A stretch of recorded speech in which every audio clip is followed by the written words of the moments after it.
Hola, sean todos bienvenidos a la tarde fin de semana de NTN 24, el canal de las Américas. Soy Carlos Eduardo Sánchez. Como siempre es un gusto acompañarlos a través de esta señal. Recuerden que estamos en Twitter, estamos como @latarde_NTN 24 y mi cuenta personal @CESánchezM. Es un gusto que nos acompañen. Así comenzamos.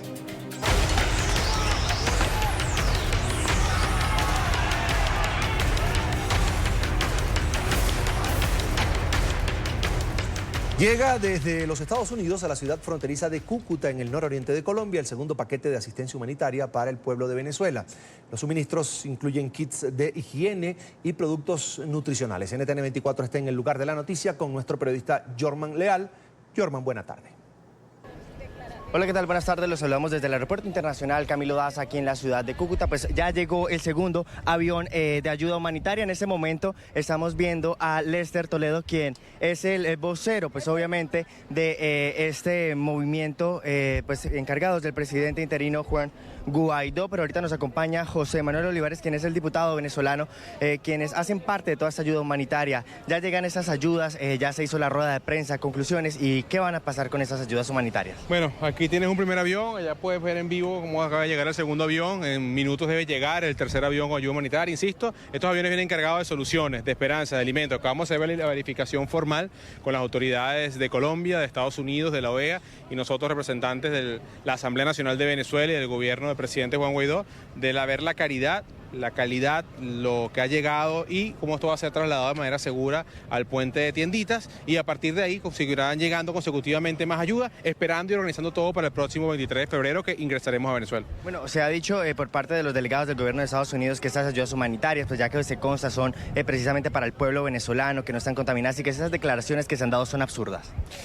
Mira, son absurdas, son irresponsables, son llenas de arrogancia, de soberbia y de odio por parte de Desi Rodríguez. Hace 2 días teníamos un foro en la OEA junto al ministro de Salud de Panamá, de Brasil, el viceministro de Salud de Colombia, el jefe del Ministerio de Salud de Estados Unidos, donde discutíamos los protocolos de calidad, donde evidenciábamos la documentación de origen, donde también acordamos y logramos que Colombia, como Estado soberano, dé una certificación de tránsito, origen y calidad a los medicamentos, lo que quiere decir que esto no es más que una demostración de odio y desesperación de quienes asesinan venezolanos y de quienes hoy quieren quitar la oportunidad de solucionar vidas, de solucionar problemas y de llevar la libertad a todo un país. ¿Qué va a pasar con estas ayudas? Ya se les está haciendo la verificación, empieza el proceso de carga y descargue para llevar al puente de Tienditas. Estamos en un proceso ya que entra en manos logístico del gobierno de Colombia, al cual le agradecemos nuevamente. Todo esto va a ser trasladado luego que se descarguen los 3 aviones y escoltado hasta el puente de Tienditas y será almacenado con todos los protocolos de calidad que hemos construido estas semanas, y esta semana seguirán llegando otros insumos para hacer el acopio definitivo, entrar a Venezuela por Cúcuta y por los otros 4 puntos alrededor de la frontera. Bueno, ahí está José Manuel Olivares, él es el diputado venezolano, quien da la información con respecto a esa rueda de prensa que ya finalizó. Ya se están realizando todos los protocolos para organizar estas ayudas humanitarias. Pues nosotros estaremos pendientes de todo lo que pueda acontecer en el traslado hacia el puente de Tienditas o el puente de la Unidad. Yo me despido desde el Aeropuerto Internacional Camilo Daza con la cámara de Marlon Moyano para NTN 24. Los dejo con estas imágenes que son las del cargue y descargue de estas ayudas humanitarias. Gracias a Jorman Leal, completo reporte desde la frontera de Cúcuta, Colombia, con Venezuela. Mientras tanto, en Caracas, la capital venezolana, más de 600.000 personas se juramentaron como colaboradores. ¿La tarea cuál será?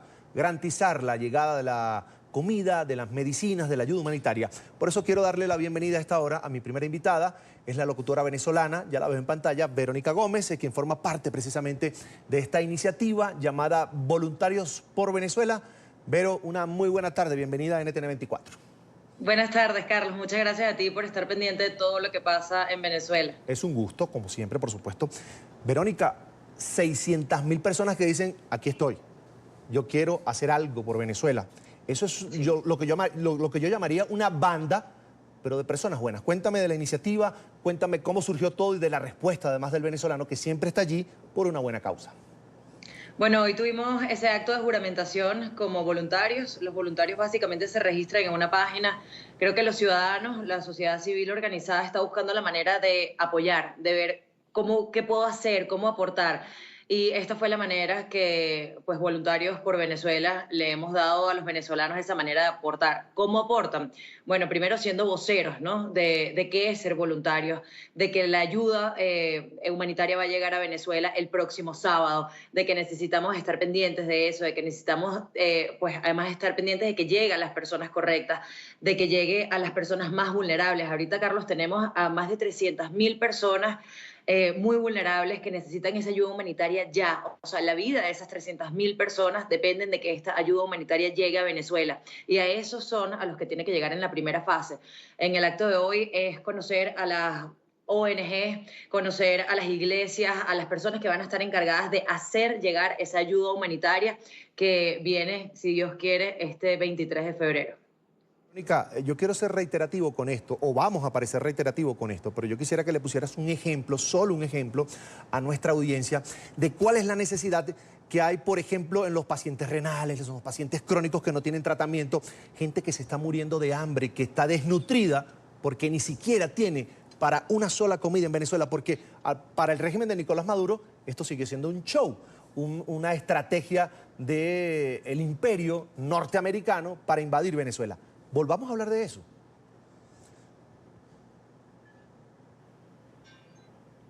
Sí. Bien, estamos conversando con Verónica Gómez. Ella hace parte, es activista, hace parte de este movimiento, de esta iniciativa de Voluntarios por Venezuela, que serán los venezolanos, los ciudadanos venezolanos, que van a garantizar que esta ayuda humanitaria pueda ingresar a territorio venezolano. Recordemos que el régimen, que Nicolás Maduro, que el número 2 del oficialismo, del chavismo en Venezuela, Diosdado Cabello, ante esta movilización mundial por Venezuela, por el rescate de la democracia en Venezuela, por el rescate de la sociedad venezolana, por atender los problemas de, ya lo decía Verónica, al menos 300.000 personas que hoy están en riesgo de morir porque están desnutridas, porque necesitan tratamientos médicos, porque realmente no tienen una atención en territorio venezolano, pues se ha presentado este grupo de personas para tratar de convencer al régimen de Nicolás Maduro. Tal vez tendrán estos ciudadanos, estos voluntarios, que convencer también a los miembros de la Fuerza Armada Nacional de Venezuela para que permitan el ingreso de esta ayuda humanitaria. Incluso ya llegó a territorio de Colombia, exactamente a la ciudad de Cúcuta, el segundo lote, la segunda fase de esta ayuda humanitaria para Venezuela.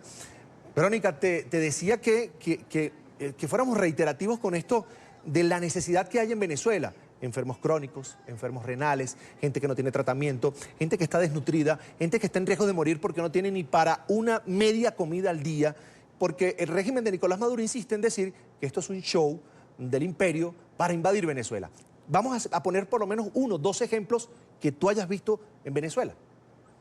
Bueno, Carlos, te pongo el ejemplo más cercano. Esta semana en el Hospital del Llanito, el hospital, tú entras al hospital y está limpio, está muy bien conservado, pero cuando tú vas al almacén de medicinas no hay absolutamente nada.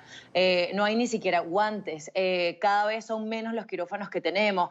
Los niños en estado de desnutrición, las madres que además están discapacitadas y no pueden atender a sus hijos.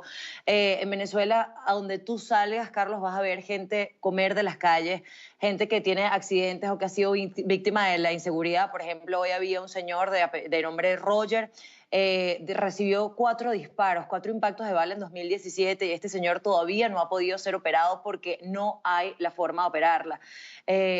No tenemos ni siquiera a veces electricidad y la gente se muere porque no hay electricidad ni plantas eléctricas dentro de nuestros hospitales.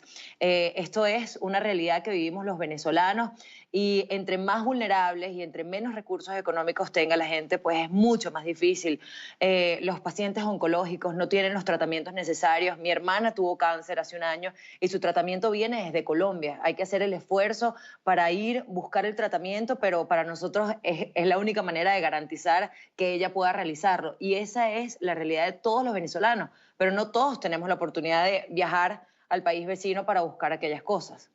Ahora, me hablas del Hospital El Llanito en Caracas, la capital venezolana, que era hasta hace muy poco o hasta hace algunos años un hospital de referencia nacional. La gente en otras regiones del país la remitían a esos centros especializados muy grandes, muy eficientes en Caracas para tratar determinada enfermedad. Ahora, ni hablar de la maternidad Concepción Palacios, ni el Hospital Universitario de Caracas. No hay agua, Verónica. ¿Cómo pretende el personal médico del Ministerio de Salud o el régimen de Nicolás Maduro brindar una atención en un centro de salud público donde no hay agua? Y la gente, no te creas, a veces pone en duda el testimonio de estos venezolanos que han salido a las calles a protestar, muchos con bebés que se están muriendo en los hospitales de niños de Venezuela. Y el régimen trata de atacar a la gente que de alguna manera ha alzado la voz para que esto se pueda visibilizar.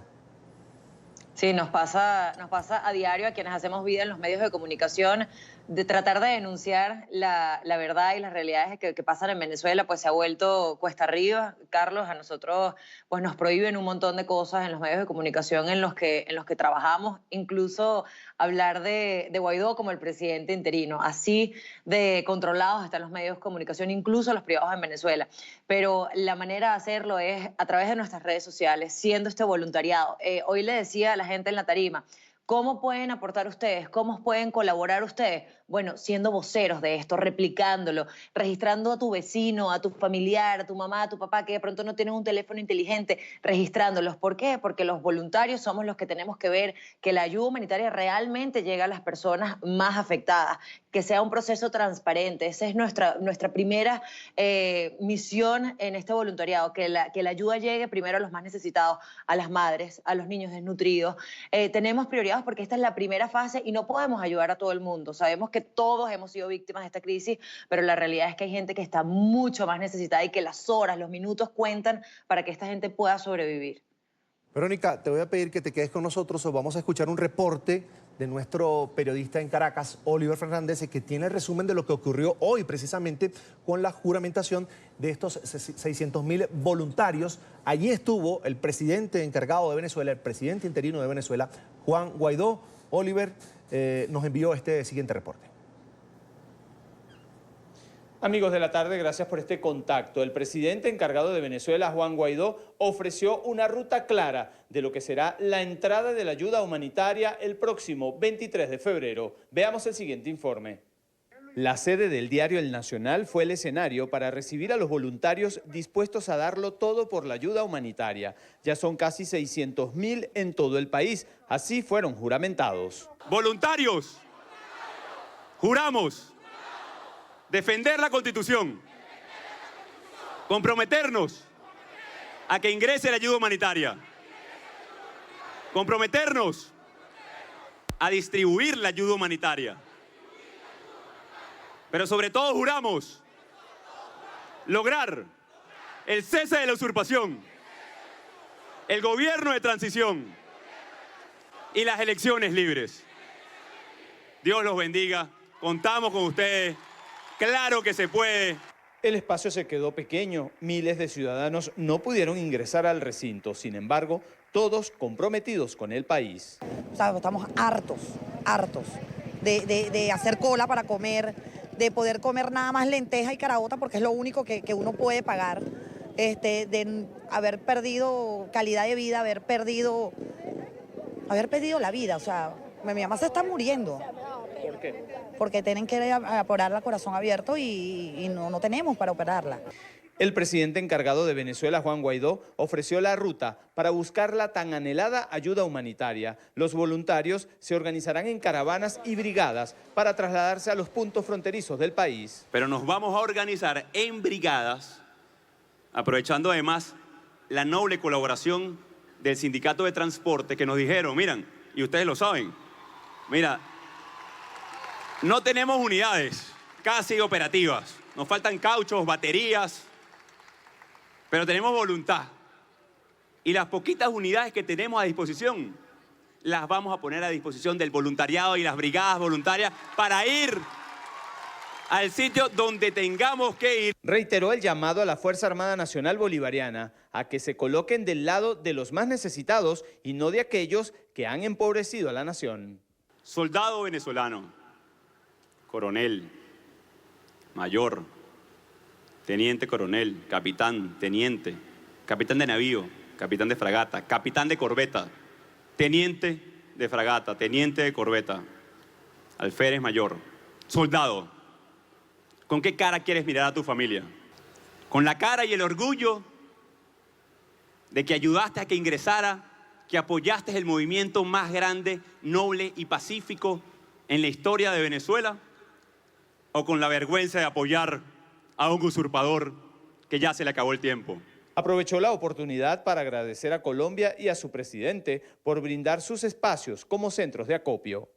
De Colombia, al cual le mandamos un aplauso desde Venezuela por todo el esfuerzo que está haciendo nuestro hermano histórico de Colombia por ese centro de acopio en Cúcuta. El presidente encargado de Venezuela anunció que habrá concentraciones en todos los puntos fronterizos y en todas las ciudades del país. Es la información que manejamos desde Caracas. Continúen con más de la tarde de NTN 24. Sigo con Verónica Gómez, quien forma parte de esta iniciativa Voluntarios por Venezuela.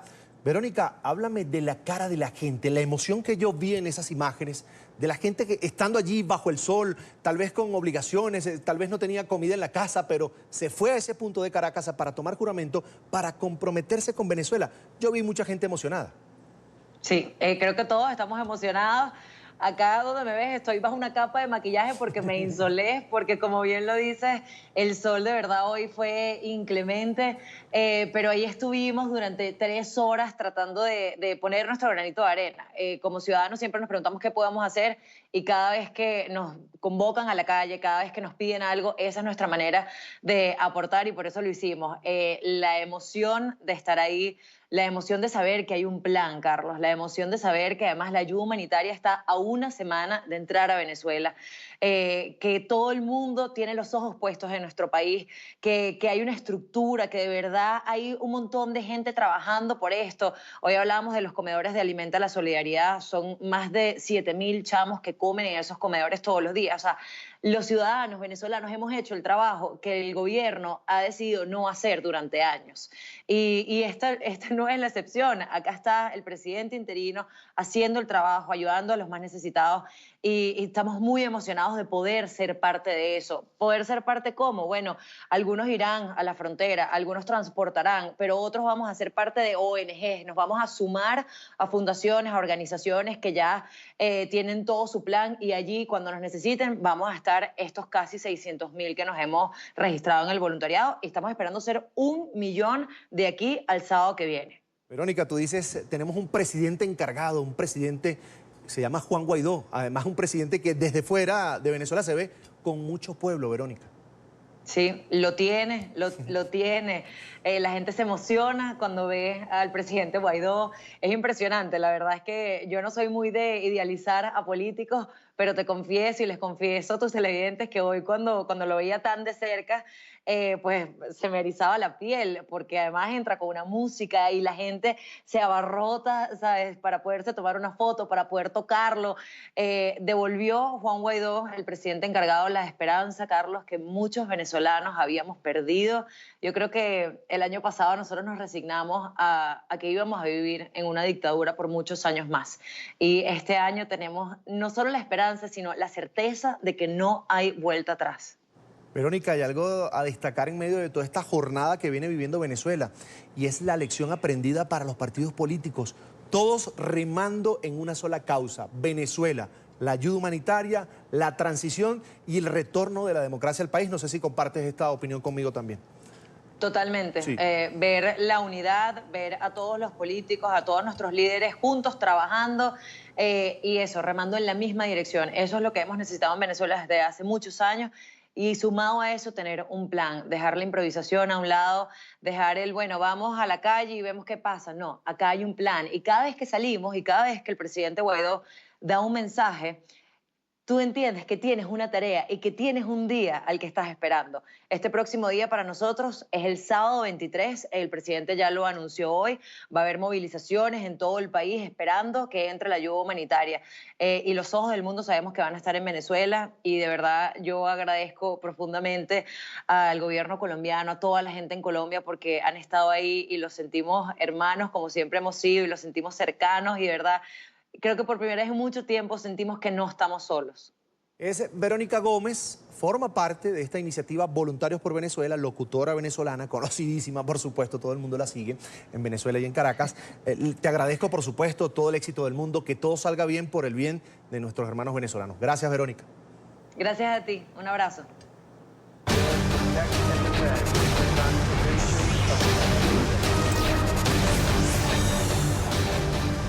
Avanzamos con más de la tarde fin de semana. El Congreso de los Estados Unidos aprobó este jueves la ley de presupuesto de la Administración Federal para así evitar un nuevo cierre administrativo luego del más largo de la historia del país que se vivió recientemente.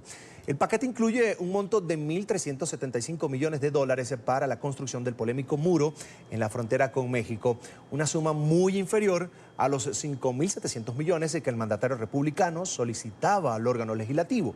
Sin suficientes recursos para levantar la valla divisoria, este viernes el presidente Donald Trump declaró el estado de emergencia nacional, lo que le permitiría acceder a recursos de otras partidas bajo el argumento de una supuesta crisis de seguridad causada, según Trump, por la llegada de inmigrantes a través de la frontera sur. Trump va a poder, en este caso, redireccionar más de $7.000 millones destinados para otros propósitos. Ahora los va a poder utilizar bajo esta figura para el muro. Los demócratas ya se preparan para librar lo que ellos consideran será una dura batalla en las cortes de la Unión Americana. Saludamos a esta hora a Rodrigo Aguilar Benignos, es analista internacional, ya lo ve en pantalla. Una muy buena tarde, bienvenido a NTN 24. ¿Qué tal, Carlos Eduardo? Buenas tardes. Rodrigo, es un gusto, por supuesto, gracias por estar con nosotros.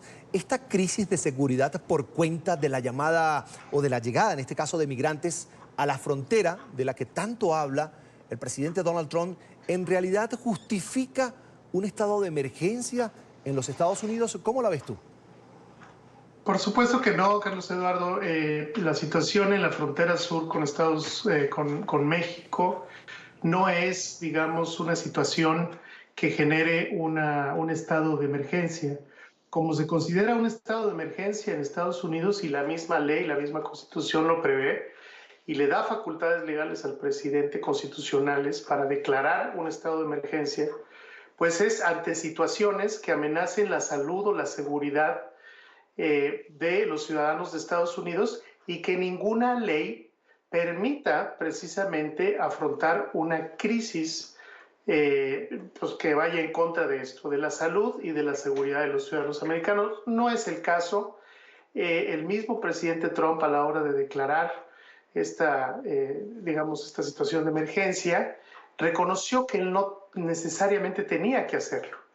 Eso es una de las cosas que en las cortes precisamente le va a generar problemas al mismo Trump. Él sabe, y sus abogados del Departamento de Justicia y del Pentágono saben que va a ser una batalla pues, legal casi perdida, pero él tiene que responderle a su base electoral. Él repite que no es por cuestiones político-electorales, pero a todas luces esta declaración de emergencia es para conseguir recursos más rápidos, de una manera más rápida, de una manera legal, hay que decirlo. Es la facultad del presidente hacer una declaratoria de ese tipo y obtener recursos de esa manera. Pero volviendo a tu pregunta, no hay tal crisis de emergencia. Es decir, las 30 veces que se han declarado en emergencia a Estados Unidos, pues son situaciones que van desde el 11 de septiembre hasta catástrofes naturales. En fin, este no es el caso. Rodrigo, para ti, tocaste el tema electoral, se viene también esa batalla para los republicanos y para el presidente Donald Trump. ¿Cuál sería el costo político para el presidente una vez que disponga de los recursos destinados a la atención, a la prevención de desastres y los invierta finalmente para levantar el muro en la frontera sur? Un tema que no solo critican en territorio de los Estados Unidos, sino en toda la región. Fíjate que es una magnífica pregunta porque, de hecho, muchos republicanos y muchos conservadores se están alejando de esta posición del presidente Trump. En el Senado y en el Congreso tú ya ves expresiones de republicanos y conservadores e incluso de los medios conservadores en Estados Unidos y de figuras como Ann Coulter, que ha sido una gran apoyadora y conservadora de los Estados Unidos, han retirado ese apoyo a Donald Trump en este caso porque es a todas luces la creación de una fantasía, la creación de una crisis que no existe. Y pues precisamente estos recursos se necesitan para otras cosas, como bien dices. Están los desastres naturales ocurridos en Texas el año pasado o en Puerto Rico, o los que pueden pasar en cualquier momento. Es decir, En cualquier momento Estados Unidos, por su situación geográfica y por los efectos del cambio climático que también niega Donald Trump, pues está sujeta a desastres naturales a cualquier hora. Entonces, ahí va a venir un costo muy alto. Él sin duda quiso apostarle, es una apuesta arriesgada, pero sin duda con altos costos y con mucho riesgo para el Partido Republicano.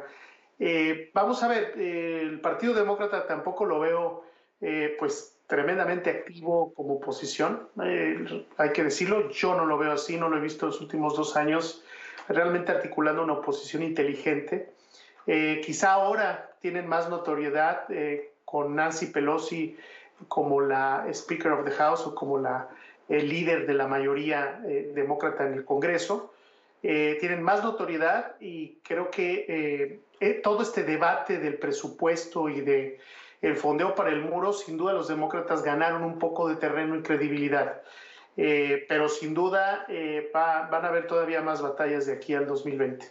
Los demócratas, Rodrigo, también en el Congreso y funcionarios de algunos estados ya anunciaron que se preparan para enfrentar a Trump en las Cortes. Y te pregunto, ¿qué futuro le ves a estas acciones contra la declaratoria de emergencia? ¿Hay suficiente imparcialidad en las Cortes de la Unión Americana para decirle a Donald Trump, hey, no va? Yo estoy casi convencido que se van a caer en las Cortes esta declaración de emergencia. Muchos de los argumentos que el mismo presidente Trump,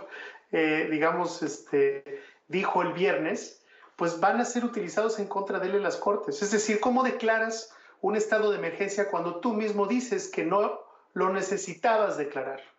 ¿Sí me explico? Es una situación bastante extraña, bastante bizarra. En México dicen que el pez por su boca muere. Bueno, pues vamos a ver, porque muchos de los argumentos que él esbozó el viernes para hacer la declaración de emergencia van a ser usados en su contra. Incluso muchos de los, abogados y activistas de organizaciones de derechos civiles y todo esto que hay en Estados Unidos, mientras él hablaba, ellos tuiteaban y le decían, sigue hablando, presidente, síguenos dando los argumentos porque los vamos a utilizar en contra tuya. Es una situación muy particular. Rodrigo, aprovechando esta entrevista, estos minutos que nos concedes, por supuesto, aquí en la tarde, fin de semana de NTN 24, hay un tema que en medio de todo este torbellino político en los Estados Unidos que apenas comienza, está sobre la mesa. Los tepecianos, los Dreamers, en un bajón, en una caída de popularidad, es decir, en un escenario adverso en el terreno electoral, Donald Trump podría de alguna manera salvar a los Dreamers, jugarse esa carta. ¿Tú lo ves así? Mira, yo creo que ya está muy lejos de ganar ese electorado, que además pues muchos de los Dreamers pues es un electorado joven. Ese electorado, el electorado joven, pues la verdad es muy cambiante, es decir, no pertenece a nadie, es muy difícil de decir si están con Sanders o que están con Trump, porque es muy cambiante en sí, digamos, el comportamiento electoral en todo el mundo, en particular los jóvenes pueden cambiar bastante. Entonces, en el caso particular, él ha sido muy enfático en no darles entrada, digamos, no extenderles a los Dreamers la posibilidad de quedarse. Entonces, yo no creo que eso le dé. Más bien, se va a seguir haciendo hacia su base electoral, radicalizando su discurso y con acciones como estas que, repito, obedecen a su base electoral. Rodrigo, en el 2020 hay elecciones en los Estados Unidos y yo quería preguntarte, ya el presidente Donald Trump ha entregado varios discursos del Estado de la Unión, él ha resaltado, por supuesto, algunos logros en materia económica, comercial, en materia de seguridad, insiste en que este es el punto clave, la construcción del muro precisamente en la frontera sur, en la frontera con los estados, en la frontera con México.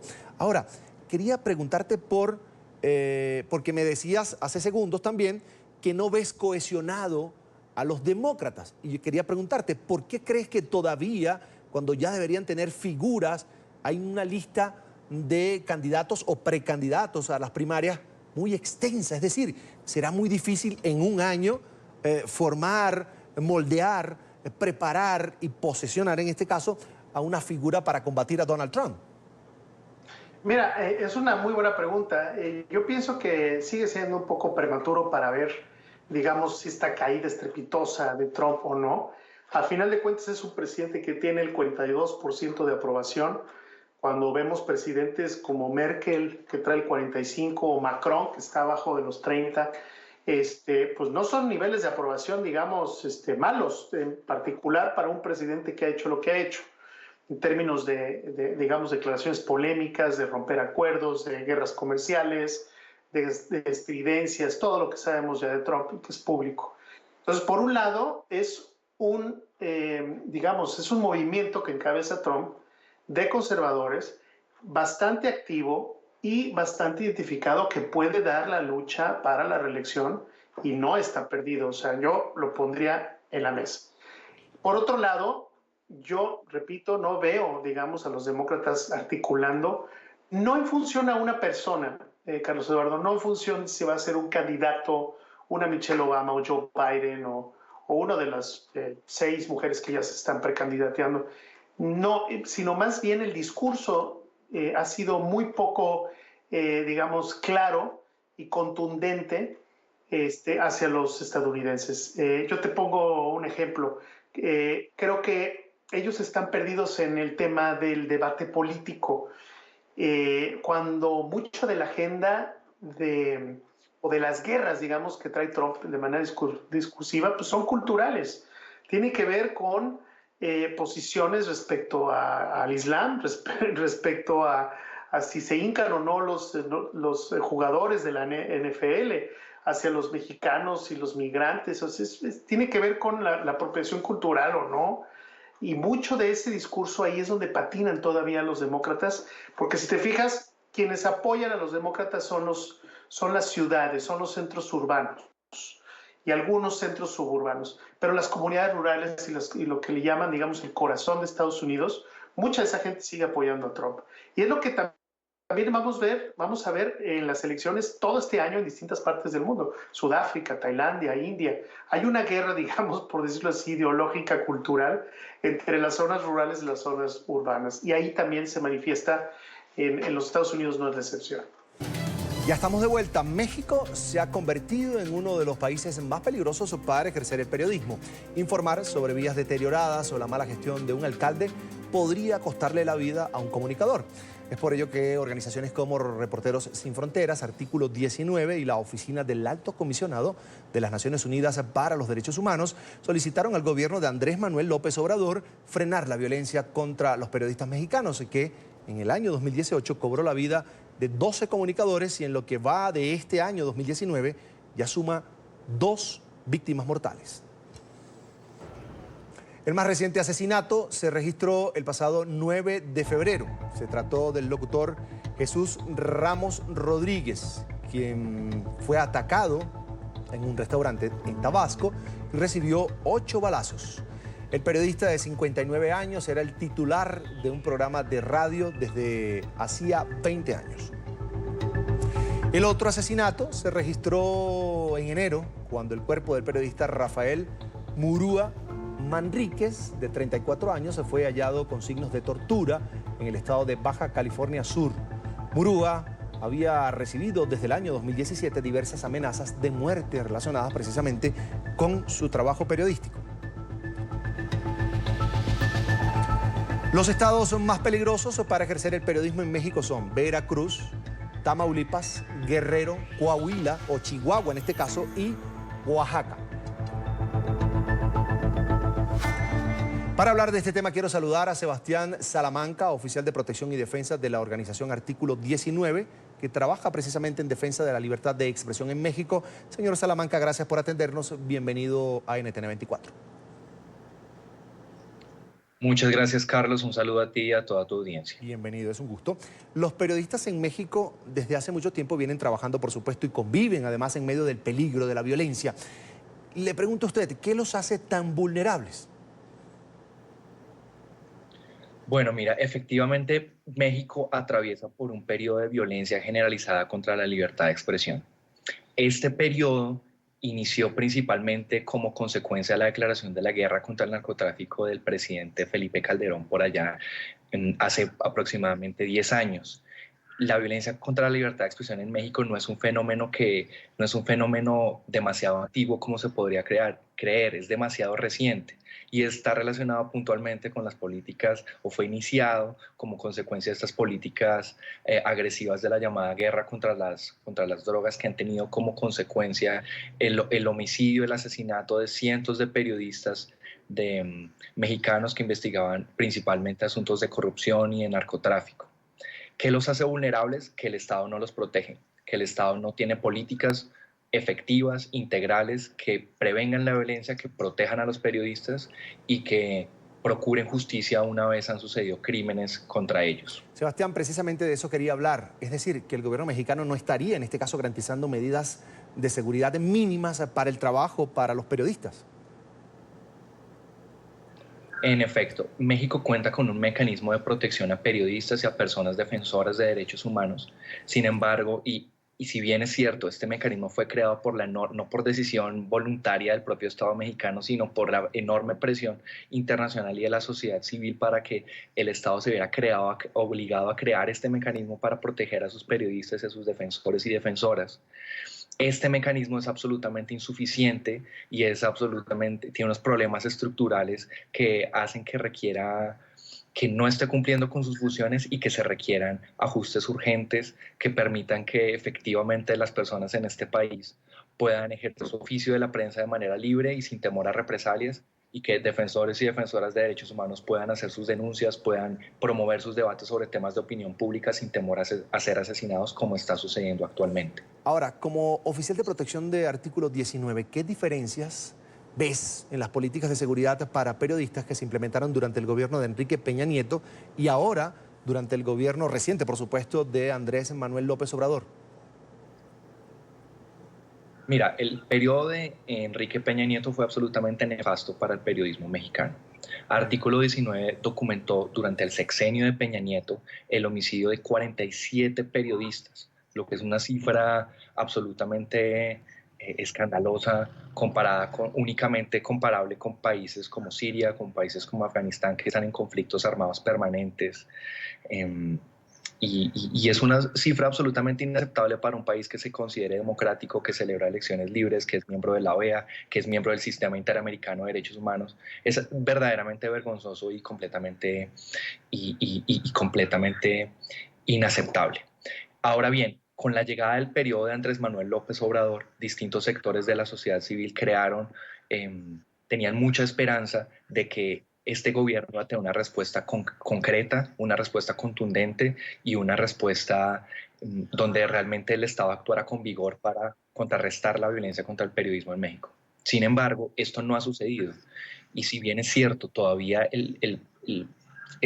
hay que dar un periodo de espera para ver cuál es la respuesta, hasta el momento lo que se ha visto es una reacción absolutamente tímida del gobierno federal, que se ha dedicado a hacer algunas declaraciones de buena voluntad en el sentido de rechazar y de condenar este tipo de homicidios, pero que no se traducen en políticas efectivas que efectivamente nos estén dando una razón. Entonces, de acuerdo a nuestros registros, básicamente en lo que lleva del año tenemos básicamente los mismos registros de agresiones de los que habríamos tenido en cualquier año durante el sexenio de Peña Nieto, de modo que no vemos una diferencia ni mínima ni una diferencia sustancial en las cifras de violencia contra el periodismo que están durante el sexenio de Peña Nieto con las que vemos ahora durante el periodo de Andrés Manuel López Obrador, y es responsabilidad del gobierno federal actual cambiar esta realidad. Fíjate, Sebastián, según las estadísticas, cada 30 días se comete un asesinato en México contra un periodista. Esto según lo registrado el año pasado. ¿Cómo ves el panorama para este año ahora con un nuevo gobierno, el gobierno de AMLO? Bueno, debo decir que es desalentador. Hasta el momento, artículo 19 ha documentado el homicidio de 2 periodistas, de los cuales tiene razones suficientes para creer que cuyo homicidio está relacionado con el oficio. Y pues de acuerdo a lo cual, pues las estadísticas que tú mencionas pues coinciden con las que tenemos en artículo 19. Hay un conjunto de organizaciones de la sociedad civil mexicana que se llama Espacio OSC. Este conjunto de organizaciones vienen pidiéndole al gobierno de Andrés Manuel López Obrador que se reúna. Mire, De ese grupo de organizaciones forma parte organizaciones como Artículo 19, acompaña Serapaz, acompaña Propuesta Cívica, también participa como acompañante Amnistía Internacional, una serie de organizaciones muy relevantes dentro de los derechos, el mundo de los derechos humanos en México, de la defensa de los derechos humanos en México, y le vienen solicitando al presidente Andrés Manuel López Obrador: mire, siéntese con nosotros, queremos presentar aportes para que México pueda contar con una propuesta de política pública integral que realmente prevenga violencia contra la libertad de expresión, proteja a las personas que ejercen la libertad de expresión que están en riesgo y que procure justicia cuando han sucedido crímenes en contra de ellos y de ellas.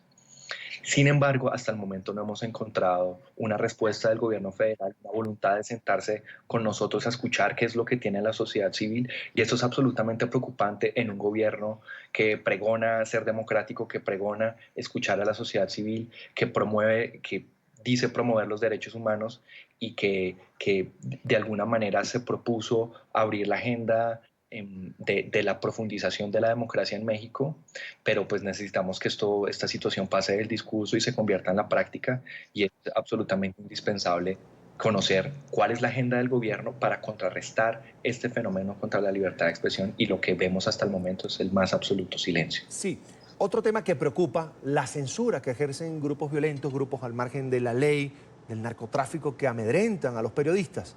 Pues la mayoría de estos casos terminan en asesinatos, en amenazas, en tortura, y muchos finalmente quedan impunes. ¿Por qué los comunicadores, Sebastián, terminan siendo blanco del crimen organizado?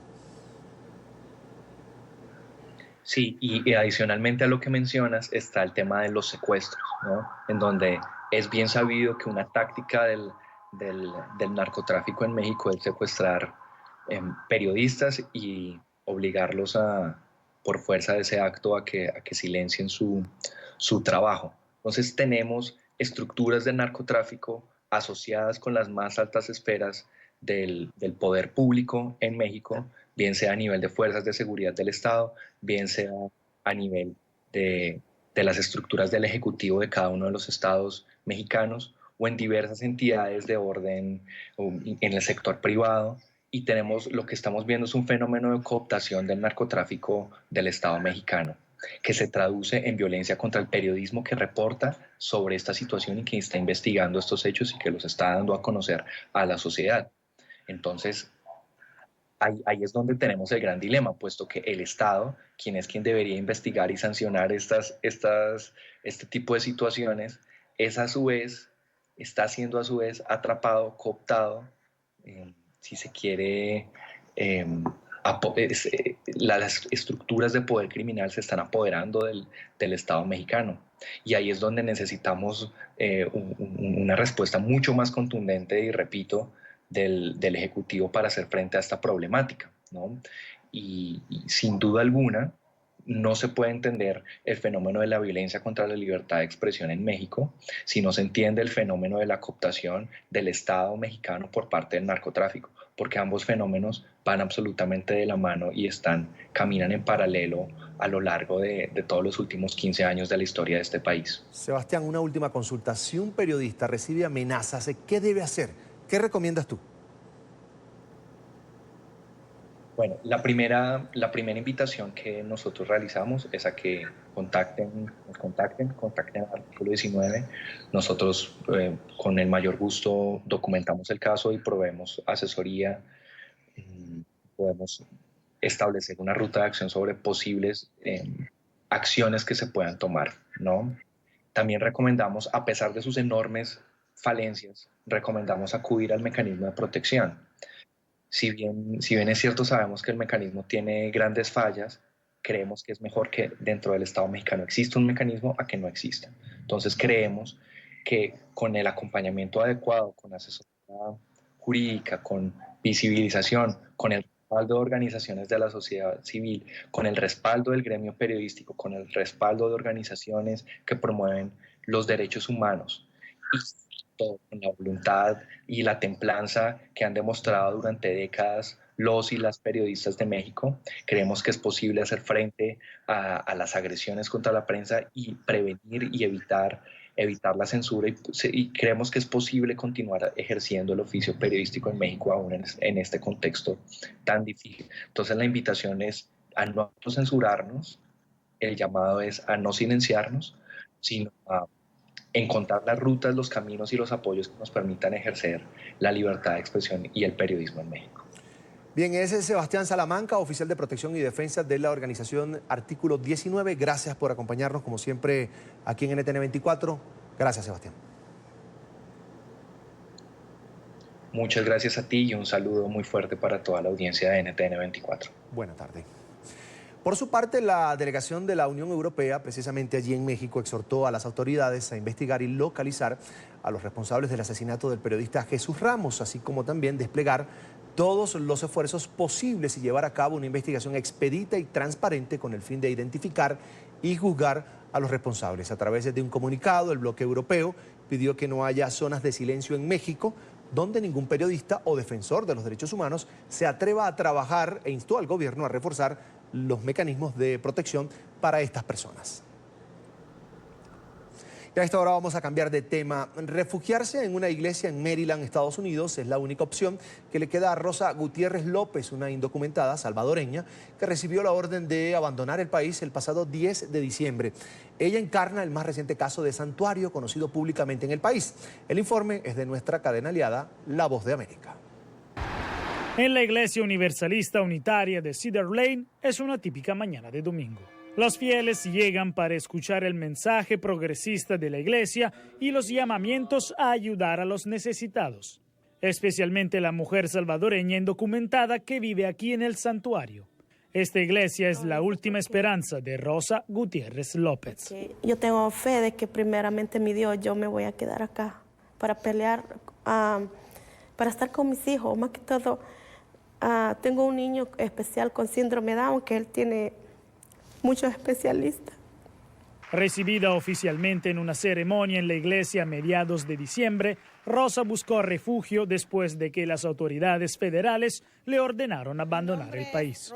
Madre de 3 hijos nacidos en Estados Unidos, solicitó asilo debido a la violencia pandillera en El Salvador. Mientras usa un dispositivo de monitoreo del gobierno, ella dice que solo su hija entiende por qué no puede abandonar los terrenos de la iglesia. El niño que tiene síndrome, él no sabe que yo estoy en esta situación. Mi niño que tiene 9 toma sí sabe que estoy en un lugar acá, pero no sabe con exactitud qué pasa. Pero la niña que tiene 11 sí, ella sí sabe. Ella dice, mami, yo te extraño, yo quiero que estés en mi casa. Yo le digo, no puedo estar porque si yo salgo de la iglesia, migración me va a agarrar, me va a deportar. Le creo. Y sus hijos estadounidenses estarían en grave peligro. Héctor Pérez Casillas es el abogado de Rosa. Serían atacados de inmediato porque saben que A ha estado aquí en Estados Unidos durante mucho tiempo, B tiene hijos estadounidenses y C, uno de ellos está enfermo, lo que la convierte en un objetivo extremadamente vulnerable. Rosa es ahora una de las 50 personas que se sabe públicamente que viven en iglesias santuario en todo el país. Ese número ha aumentado desde que el presidente Trump asumió el cargo, al igual que el número de congregaciones que ofrecen santuario, de 400 en 2017 a 1.100 hoy, según el Servicio Mundial de Iglesias. Ese aumento refleja la dura política de inmigración del gobierno, dice Noel Anderson de CWS. Ellos ven que las personas están siendo deshumanizadas y están respondiendo a su llamado de fe, lo que quiere decir que debemos tratar a todas las personas como hijos de Dios. Si bien las congregaciones del santuario pueden temer las redadas del gobierno, por ahora las autoridades de inmigración están siguiendo pautas de larga data que prohíben que los agentes ingresen a iglesias, escuelas y hospitales. El defensor de la inmigración de línea dura, Steven Camarota, está de acuerdo con estas pautas, pero critica el movimiento del santuario. Es comprensible porque en cualquier caso individual se podría decir, bueno, no podríamos hacer una excepción para este buen chico, esta buena dama, y creo que todos sienten mucha simpatía por eso, pero cuando lo hace, terminas con la escala de inmigración ilegal que tenemos ahora. Pero en la iglesia de Cedar Lane, el llamado a la acción es claro. Cuando Rosa se acercó y escuchamos su historia, sentimos que esto era algo que debíamos hacer para ganar algo de tiempo mientras espera el debido proceso a través del sistema judicial. Sin embargo, es probable que esto lleve mucho tiempo. La permanencia promedio en el santuario dura ahora unos 2 años. Antes de que se resuelva el caso, dice el Servicio Mundial de Iglesias, el doble de tiempo que hace unos pocos años. Así vamos de nuevo a la pausa, aquí en la tarde fin de semana, y al regreso, Venezuela colapsa y sus niños lamentablemente están muriendo de hambre. Los niños venezolanos viven un auténtico drama en medio de la escasez de alimentos y medicinas. Organizaciones no gubernamentales advierten que el 78% de la población infantil está en riesgo de sufrir algún nivel de desnutrición. Yemilay batalla para vestir a su hija que sufre de desnutrición. A sus 2 meses, la pequeña Rosmilay debería pesar unos 5 kilos, pero apenas alcanza la mitad, 200 gramos menos que al nacer. Su piel adherida al hueso dificulta el tratamiento intravenoso en el Hospital Pediátrico Los Amanes en Maracay, a unos 100 kilómetros de Caracas. Usted ve que tengo que dar golpe por ahí buscando con una ropita o una casa, a ver si hay ropa helado. Así. Me da pena decirlo, o con caraota, que la gente se me ayudan, me dan algo y yo le hago a los niños. Los niños hambrientos son el rostro más desgarrador de la crisis venezolana, en medio de la severa escasez de alimentos y una desbordada inflación. Una lata de leche para recién nacidos cuesta el equivalente a $21, casi 4 salarios mínimos. Un estudio de la organización católica Cáritas de noviembre de 2018 estableció que un 57% de 4.103 menores de 5 años evaluados tenía algún tipo de desnutrición y 7,3% desnutrición severa. El gobierno no publica indicadores de salud desde 2017. El 78% de la población infantil venezolana está en riesgo de algún tipo de desnutrición. ¿Y cómo llegamos a esto? Por el quiebre de las industrias nacionales, con expropiaciones, con falta de divisa, y al no producir no tenemos alimentos anaqueles, y lo que se tiene que importar cuando llegan los anaqueles es prácticamente imposible cubrirlo con el sueldo básico de una familia venezolana. La Fundación Capuy convirtió esta casa antigua de Maracay, donde funcionaba un casino, en una escuela donde se sirven alimentos a unos 20 niños. No quisiera ayudar a todos, pero no se puede, por eso necesitamos la ayuda humanitaria. Somos el lugar. Los niños se están muriendo y es muy triste. El drama de los niños desnutridos está ahora en el centro del pulso entre el opositor Juan Guaidó, reconocido como presidente interino por medio centenar de países, y el mandatario Nicolás Maduro. Para Guaidó es urgente que ingresen medicinas y alimentos estadounidenses almacenados en Colombia. No obstante, Maduro niega que haya una crisis humanitaria y sostiene que aceptar la ayuda daría pie a una intervención militar extranjera para derrocarlo. Para hablar de este tema nos acompaña Alejandro Rísquez, pediatra, epidemiólogo, además profesor de la Facultad de Medicina de la Universidad Central de Venezuela. Allí lo veíamos en pantalla, como siempre los problemas de comunicación con Venezuela son reiterativos. Doctor, ¿usted me escucha? Perfectamente, Carlos Eduardo. Muchísimas gracias por el contacto. No, un gusto que nos atienda. Bienvenido, como siempre, a NTN 24. Doctor, yo quiero comenzar esta conversación con usted pidiéndole que le explique a nuestra audiencia cómo un niño llega a un cuadro de desnutrición. Comencemos por allí. Sí, bueno, la desnutrición no es nada sino en lenguaje común y silvestre, hambre. Eso denota el estado de miseria, de la crisis que Venezuela está viviendo de manera muy arreciante desde los últimos 4 o 5 años. Las grandes organizaciones, la Sociedad Venezolana de Pediatría y Puericultura, hemos venido levantando nuestra bandera de alerta desde hace aproximadamente 4 años, porque ya veníamos venir la situación que lamentablemente ya estamos viviendo, y que ustedes en Colombia están obviamente sufriendo las consecuencias ante una masiva visita de venezolanos quienes van simplemente en la búsqueda de alimentos y de comida. El problema está en que hay una situación económica y social de magnitudes inmensas que no permite que la gente pueda adquirir sus alimentos. Y el gobierno, quien otorga a un grupo de venezolanos lo que llaman una bolsa alimentaria, que se titula CLAP, indudablemente ha venido desmejorando esa bolsa alimentaria. El total de proteínas de esas bolsas alimentarias cada vez es menor, Y los niños pequeños, los niños menores de 1 año, de 2 años o 3 años que están en pleno crecimiento, a la falta de proteínas, a la falta de leche, sufren enormemente y por eso es que este grupo es el grupo que está mucho más afectado. Doctor, ¿en cuánto tiempo, llevando esa mala alimentación o pasando hambre, que es la realidad de las familias venezolanas ahora mismo, de las más humildes al menos, puede un niño caer en un cuadro de desnutrición? No, la desnutrición aguda ocurre en cuestión de meses. Simplemente tú dejas de alimentar a un niño adecuadamente con las dosis y el número de calorías adecuadas, proteínas, grasas y glúcidos que les corresponde de acuerdo a su edad y en menos de 2 o 3 semanas ya empieza a resentirse el cuerpo y se nota, por supuesto, en las visitas regulares que hace a su pediatra o a su médico. Por eso es que los pediatras hacemos un control permanente de los niños cada vez que tenemos una visita, que se estima que deben ser por lo menos de 3 a 4 visitas el primer año, porque así uno puede detectar si encontramos alguna deficiencia en su antropometría, es decir, que la talla y el peso no corresponden a su edad, entonces uno puede empezar a sospechar y a indagar con la familia qué están comiendo, cómo se están alimentando y poder detectar alguna deficiencia, que es lo que definitivamente está ocurriendo en nuestro país. Ahora, doctor, una vez que un niño, lamentablemente, caso Venezuela, entra en desnutrición, ¿qué tan difícil es sacarlo de allí? ¿Cuál es el tratamiento? ¿Qué se necesita? Bueno, tenemos 2 posibilidades, pues, dependiendo del grado de la desnutrición.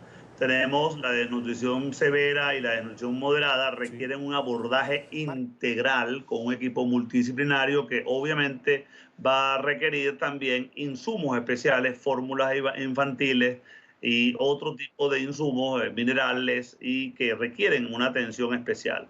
El resto de los niños de leve y en situación crítica, es decir, que en cualquier momento pueden caer en desnutrición, indudablemente lo ideal para las madres es continuar con la leche materna en caso de que sean menores de 6 meses y por supuesto darle algún tipo de suplemento y garantizar de que el niño consuma el volumen que requiere para poder satisfacer todas sus necesidades calóricas. Tú mencionabas algo que es muy importante.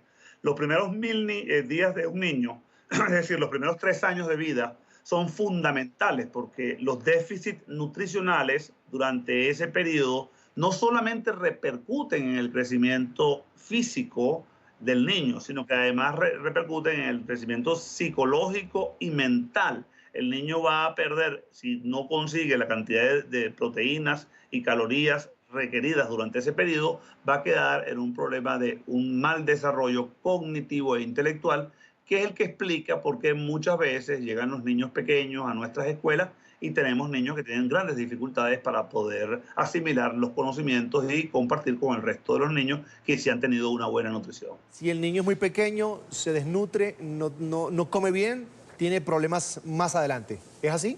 El niño que está mal nutrido de pequeño en los primeros 3 años de vida tiene generalmente una repercusión de por vida. Esto no quiere decir que lo vamos a abandonar, al revés, hay que tratar de recuperar a esos niños lo antes posible y en este momento hay un movimiento muy importante en el cual pretendemos que a través de esta ayuda con la crisis humanitaria hemos detectado este grupo de niños y tratar de entonces incorporarlos a planes intensivos de alimentación y asegurarnos de que estos niños no sufran las consecuencias de este deterioro cognitivo, físico y mental que pueden tener en el transcurso de los próximos años. Doctor, acláreme algo, si un niño come, pero poco, y si no come 3 veces al día o lo que le corresponde según lo que indica el pediatra, también tiene riesgo de desnutrirse, ¿cierto? Por supuesto, es la cantidad. Lo importante es que para eso existe, primero, la consulta con el pediatra, con los servicios de salud, asistir de manera regular, por ejemplo, a aplicarse las vacunas que les corresponden y, por supuesto, en esa evaluación nutricional del niño que se hace en forma regular nosotros los pediatras, se pueden detectar temprano qué está ocurriendo y uno puede hacer las recomendaciones pertinentes.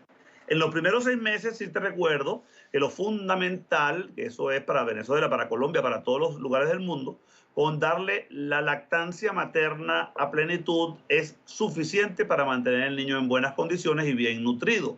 Lamentablemente, la falta de educación, las condiciones de las madres venezolanas, los problemas sociales no han permitido que estos niños se favorezcan con la lactancia materna y entonces vemos que tenemos este número de malnutrición tan elevado que es fundamentalmente por déficit de las proteínas y de lo que da la lactancia materna, que sigue siendo lo mejor que existe para nuestros niños. El 78% de la población infantil venezolana está en riesgo de sufrir algún nivel de desnutrición. ¿Está de acuerdo con ese número, doctor? Bueno, ese número nos lo está dando ahorita una fundación que tiene muchos años trabajando, en la cual tenemos una fe cierta de que hacen su trabajo. Estas son muestras que se hacen en todo el país. E inclusive, como tú bien mencionabas de inicio, se han encontrado problemas de malnutrición en estados que están muy cerca de la capital, estados que fueron en un momento dado emporios industriales y que la población no sufría de este tipo de problemas. Estamos hablando del estado de Aragua. Tenemos el estado Zulia, que tú bien sabes que es el estado donde tenemos una producción petrolera muy grande. O sea que no hay razón suficiente para explicar cómo estas muestras nos dan estos números tan elevados de malnutrición. No contamos con los informes nacionales porque la falta de transparencia y la divulgación oportuna del ministerio no nos permite hacer las conjeturas con toda la muestra. Pero sí tenemos elementos de juicio que nos permiten saber que esto está ocurriendo y de manera muy rápida. La mortalidad infantil del año 2015 al año 2016, estamos hablando de hace 2 años o 3 años, ya aumentó prácticamente el 35% y en este último año se estima que aumentó un 30% más. Estamos hablando que en Venezuela la mortalidad infantil, que está muy vinculada claramente con el estado nutricional de los niños, ha venido aumentando de manera dramática en los últimos 4 o 5 años y ya se encuentra al mismo nivel que en los años 1990. Y entonces tú claramente ves que el país ha llegado a una condición extremadamente pobre, donde los niños, las madres jóvenes son las que están sufriendo las consecuencias de unas malas políticas de salud y, por supuesto, unas malas políticas de alimentación. Doctor Alejandro, le voy a pedir que se quede con nosotros. Quiero que usted escuche un material, lo vamos a ver. En medio de esta crisis, NTN24 conoció el caso de Estefanía Lugo, una pequeña que necesita con urgencia un trasplante de hígado. Los altos costos de la operación y la dificultad, además de adquirir los tratamientos, ponen en riesgo su vida. Estefanía le pone rostro a la necesidad de la ayuda humanitaria que el régimen madurista se niega a permitir que ingrese a territorio venezolano. Ella es Estefanía Lugo, una niña de 9 años de edad que a sus 2 meses fue diagnosticada con atresia de vías biliares, lo que al tiempo derivaría en una cirrosis hepática. Desde entonces, su familia ha tenido que lidiar con los obstáculos que representa enfermarse en un país en el que no hay acceso a medicinas e insumos médicos. Cuando el Ursovilane, que es uno que es especial para el hígado, no lo tienes a la mano, no lo venden aquí, no lo consigues, entonces es desesperante. Hay momentos que tú dejas de comprar una cosa porque tienes que comprar la medicina. Yo prefiero que me falte cualquier otra cosa antes de que le falte una medicina a mi hija. Estefanía lleva casi 2 años esperando un trasplante de hígado, pero solo han podido recaudar 1/4 parte del costo de la operación. El donante sería su padre. Tenemos 1 año y 10 meses buscando los medios para poder recaudar los fondos para costear la operación del trasplante de hígado, que son $70.000. A su corta edad está consciente de su condición y de que necesita una operación. Yo necesito un trasplante de hígado y me llamo Estefanía. Pero en medio de su inocencia desconoce la gravedad, una cruz que en silencio carga su madre. Hay que operarla ya. Eso es que si ella no es operada, no. Hay que operarla ya. Y es que, como explica su médico tratante, el tiempo le juega en contra. 4 de cada 10 niños que tienen sangramiento digestivo fallecen de esa condición. Ella ha presentado 2 sangramientos digestivos. Estefanía además tiene ya signos de que su hígado está empezando a fallar en su proceso sintético. Son decenas los niños que en Venezuela atraviesan una condición similar. Marilyn ha visto de cerca cómo algunos ya han perdido la batalla. Muy traumático. Vi en el hospital de niños como niños morían de lo mismo que estaba pasando a mi hija. Y es por esta razón que le resulta indignante que la administración de Nicolás Maduro se niegue a aceptar el ingreso de ayuda humanitaria. Nos están matando. Están negándole la posibilidad de vida a muchas personas, no solo a mi hija, a muchos niños, a muchas personas que hoy necesitan de eso. Casualmente, Estefanía sueña con ser periodista y unas cuantas profesiones más. Quiero ser actriz, periodista, youtuber también de grande y maestra. Ya cuenta con su propio canal de YouTube, Estefanía y su mundo. Desde allí, a su manera, pide ayuda a la ciudadanía. Me llamo Estefanía, tengo 8 años y me encantan los postres y las manualidades. Hoy te doy la bienvenida a mi nuevo canal de YouTube, Estefanía y su mundo. Este canal es muy especial ya que yo vivo con una condición llamada cirrosis hepática. Esta condición está dañando mi hígado un poco más cada día y necesito un trasplante para poder curarme. Y mucha gente te va a ayudar, Estefanía. Por supuesto, la información sobre el caso de Estefanía en la página web de NTN24. Allí están todos los datos para que ella pueda tener una esperanza de vida. Doctor, quería preguntarle, el hecho de que en Venezuela no hayan unidades especializadas de trasplante, ¿es un indicativo del retroceso que vivió Venezuela en cuanto a la planificación de la salud? Bueno, primero es muy conmovedor el caso de la niña y los médicos venezolanos, las enfermeras y todo el personal de salud lo estamos viviendo a diario, ya están en las calles, ya los pacientes salen a reclamar sus derechos en los hospitales y en muchas ocasiones lamentablemente han sido incluso reprimidos con las fuerzas policiales. El caso de ella es un caso muy claro de que en Venezuela hasta hace pocos años para casos tan graves como el que sufre la niña podía haber la alternativa y teníamos la alternativa de los trasplantes de hígado, que es una operación de gran envergadura. Pero esa oportunidad existió durante muchos años en Venezuela y muchos de estos niños que llenaban las condiciones para poder pasar a un trasplante podían entonces tener esa esperanza. Hoy en día esa esperanza lamentablemente ya no existe, como el caso de la niña que está ahí, que ojalá que con la recaudación de fondos podamos lograr que ella sí se incorpore a esta lista de los beneficiados. Pero esto no solamente ocurre con esta enfermedad catastrófica y grave, también ocurre con enfermedades que de manera regular se trataban hasta hace poco. Estamos hablando de los pacientes con problemas de riñón que tienen diálisis, tampoco se están cumpliendo. Los pacientes hemofílicos, los pacientes que tienen trastornos hemáticos tampoco están recibiendo su tratamiento adecuado. Los pacientes con cáncer no están recibiendo su tratamiento como debe ser, porque el Estado ha dejado de cumplir y de favorecer a aquellos que más lo requieren, que justamente en la salud es donde más se refleja. Los pediatras ahorita estamos sufriendo ese síndrome que Andrés Eloy Blanco, poeta venezolano, decía, bueno, la salud de un niño es la salud de todos los niños. Y nosotros nos sentimos ahorita más que afectados porque esta condición en que han sometido a la salud infantil venezolana, a las madres jóvenes, nos ha conducido a que tengamos casos como el de esta niña y que tenemos miles de casos que ojalá que pronto, con la entrada de la crisis de la ayuda humanitaria que está en ciernes, podamos entonces al menos salvar una gran cantidad de niños que están bajo esa condición en estos momentos y luego podamos mantener un ritmo de poder ayudar y evitar y prevenir todas las situaciones que están acudiendo. Lo más importante es la distribución de los alimentos. Tenemos que evitar que los niños caigan en desnutrición y creo que tu pregunta que hiciste en el segmento anterior es una de las más importantes. A los niños hay que garantizarles la alimentación completa, a las madres hay que educarlas y las madres nos educan a nosotros cuando nos van este tipo de casos donde vemos que esta madre es capaz de hacer lo que sea por la salud de su hija.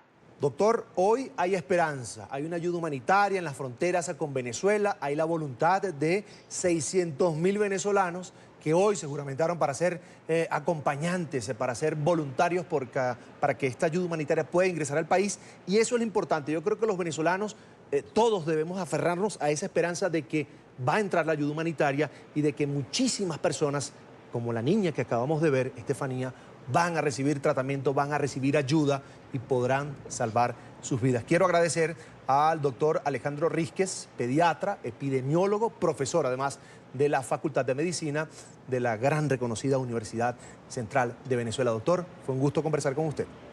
Bueno, muchísimas gracias, Carlos, y un saludo a toda tu gente y gracias por ese apoyo tan decidido que vienen haciendo los colombianos. Saludo a todo el pueblo colombiano para que nos ayuden a salir de esta gran crisis. Hasta la Buenas próxima, tardes. doctor. Una buena tarde.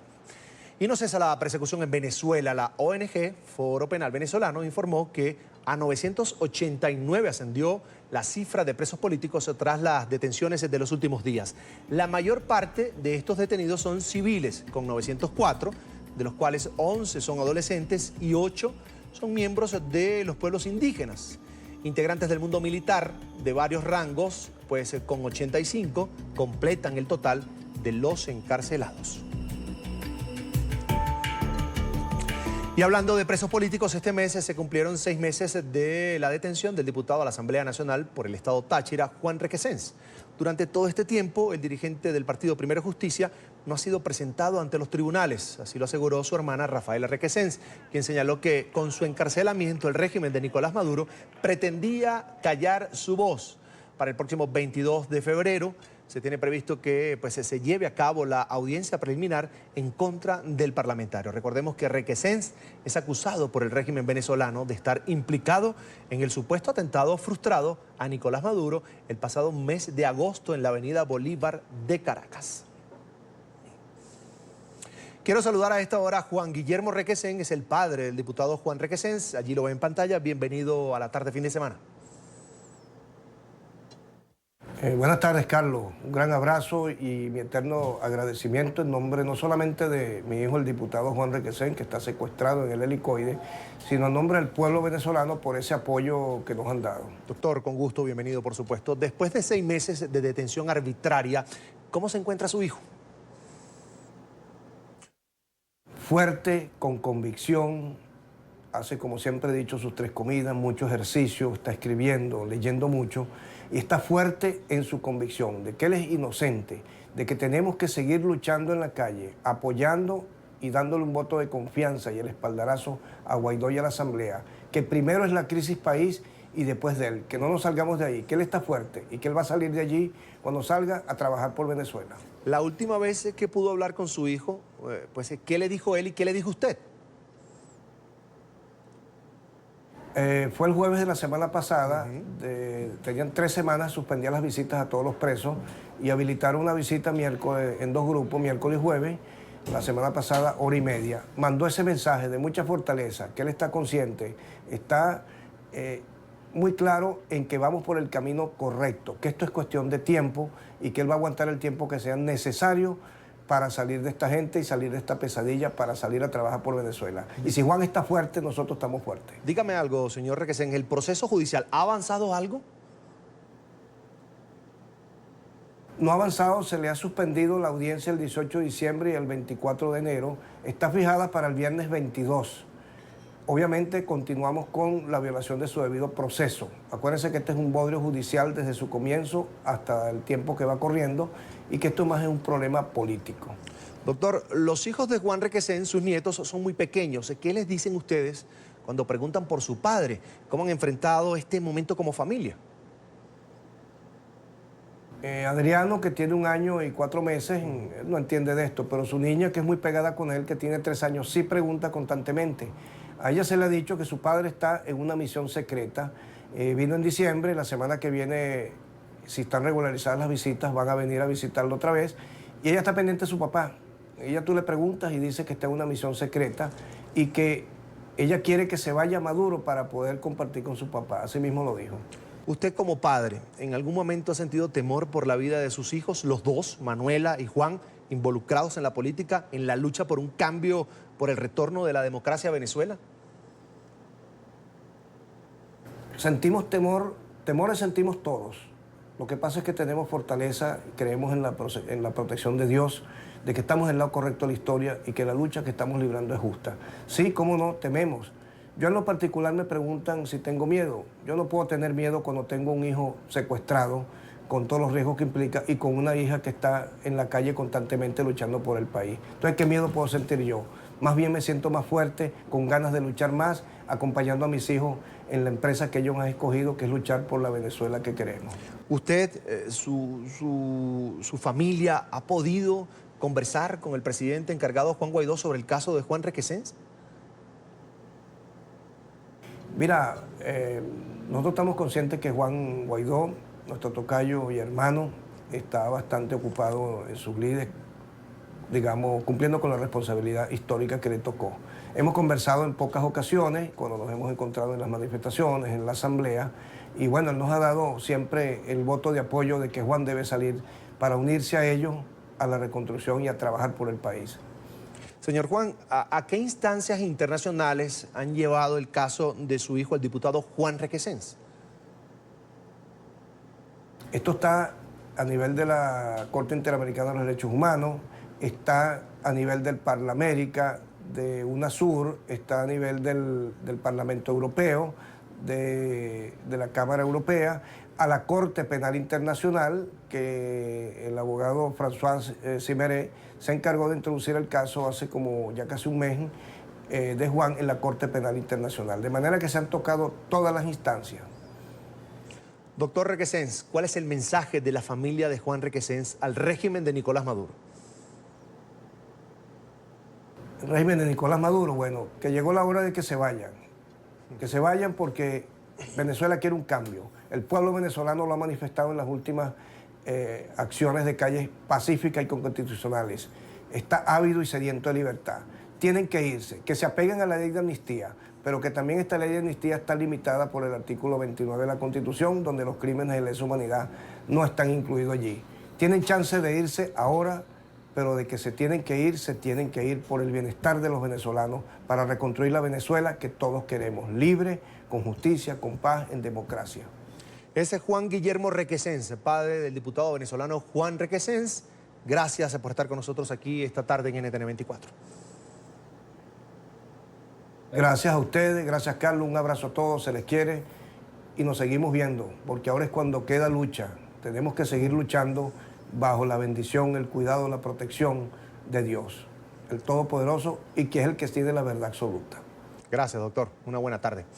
Y desde Washington, el presidente de Colombia, Iván Duque, también se pronunció sobre la crisis en Venezuela. Emiliana Molina, nuestra periodista, tiene toda la información. Emiliana, buena tarde. Hola, ¿qué tal? Muy buenas tardes. Duque cierra su último día de trabajo en la primera visita oficial a Washington con un taller de construir país con la comunidad colombiana en la capital estadounidense. Ahí el Ejecutivo declaró a medios de comunicación que tienen toda la capacidad del Estado enfocada en el apoyo a Venezuela. El territorio colombiano está abierto para ayudar a los hermanos venezolanos, lo hemos hecho siempre. Y hemos venido trabajando también con la Agencia de Cooperación de los Estados Unidos, con USAID, lo hemos hecho con la Organización de Estados Americanos. Entonces yo espero que sigan llegando más aviones o más instrumentos de cooperación para ayudarle al pueblo venezolano. Colombia es un país que cree en la ayuda humanitaria, que tiene un sentido de responsabilidad humanitaria con el pueblo venezolano. Entonces vamos a seguir trabajando en esa línea. Presidente, se acaba de aprobar más fondos para Colombia, 27 millones de dólares, pero Trump acaba de declarar emergencia nacional en Estados Unidos y contemplan retirar ciertos fondos de agencias, por ejemplo en estrategias de la DEA para la lucha con el narcotráfico. ¿Sabemos qué impacto, si alguno, podría tener esta emergencia nacional? Yo no estoy viendo un impacto negativo en los recursos para Colombia. Colombia y Estados Unidos tienen una cooperación muy clara. Nosotros en 6 meses de gobierno hemos hecho una erradicación de más de 60.000 hectáreas, 30.000 las hemos hecho con los grupos manuales de erradicación, que en nuestro gobierno pasaron de 23 a más de 110, y también estamos viendo ejercicios de lo que eran los programas voluntarios y los programas de acompañamiento. También estamos haciendo un trabajo grande en interdicciones. Colombia ha mejorado las incautaciones y ha mejorado también las tecnologías disruptivas para enfrentar el delito, entonces seguimos trabajando en cooperación. Y yo espero que una vez se vayan también resolviendo muchas de las tensiones que pueda haber políticas propias de la discusión parlamentaria de los Estados Unidos, de pronto logremos inclusive más fondos para Colombia este año. Creo que Colombia ha venido a esta visita a hablar para solidificar lo que yo llamo el respaldo bipartidista en nuestro país, y yo creo que eso se vio, se sintió y que va a generar todavía más confianza para tener recursos para el país. Duque reiteró que las puertas de Colombia están abiertas para que continúen llegando más aviones y ayuda para aliviar la crisis humanitaria en el país vecino. Incluso invitó a la Corte Penal Internacional a iniciar lo antes posible el proceso de juicio contra Nicolás Maduro. Yo denuncié a Nicolás Maduro ante la Corte Penal Internacional y lo hemos denunciado también con otros jefes de Estado. ¿Pero eso en la práctica qué significa, presidente? Pues eso significa que la Corte Penal Internacional tiene que investigarlo y tiene que juzgarlo. Pues para eso fue que hicimos la denuncia. Yo espero que la Corte Penal Internacional rápidamente resuelva para iniciar un proceso de juicio. Y ese tribunal que ha sido creado para que no queden en la impunidad crímenes de lesa humanidad y que además puede ver una evidencia contundente de sistematicidad en las violaciones que ha cometido ese régimen, pues debe operar. Entonces, mi llamado siempre a la Corte Penal Internacional es para que actúe. Ahora, si Maduro sale de Venezuela y busca refugio en un país que no sea miembro de la Corte Penal Internacional, pues él y ese país que le dé refugio tendrán que enfrentar lo que venga más adelante. Lo urgente, lo importante, lo inmediato es que ya termine la usurpación, salga el dictador y que pueda Venezuela iniciar la reconstrucción de su futuro.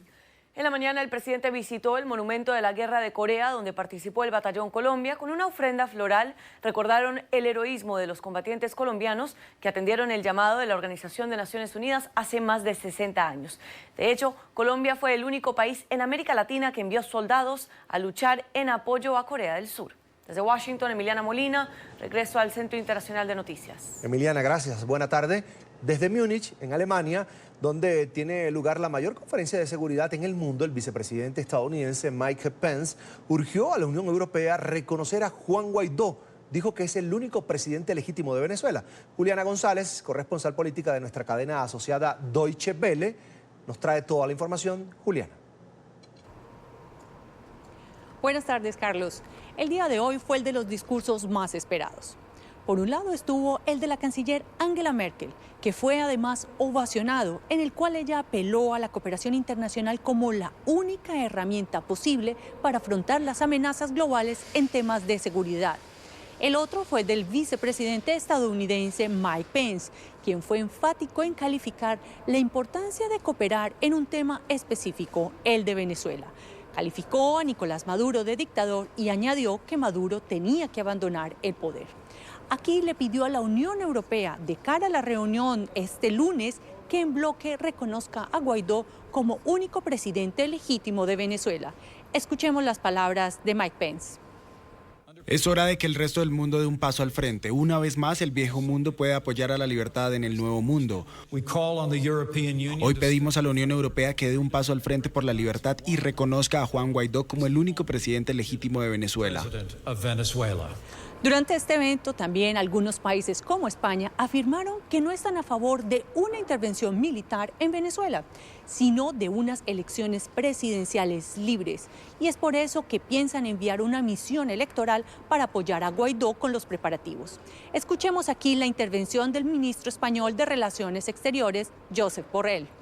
Bueno, mi opinión ya la he expresado varias veces. Desde luego estaríamos en contra de cualquier intervención militar. Y lo que planteamos en Montevideo es que la Unión Europea desplace equipos de expertos en elecciones para que entren en contacto con el señor Guaidó y vean cuáles son las dificultades, los trámites, los procesos que hay que desarrollar para conseguir convocar elecciones y mantener la presión política internacional sobre el gobierno del señor Maduro. Y a pesar de que no se espera una decisión unánime el lunes, lo cierto es que los países europeos que reconocieron a Guaidó prestarán su apoyo y seguirán presionando por el retorno a la democracia y a la legitimidad en Venezuela de mano de las elecciones. Con esta información me despido, Carlos. Sigan ustedes en esto.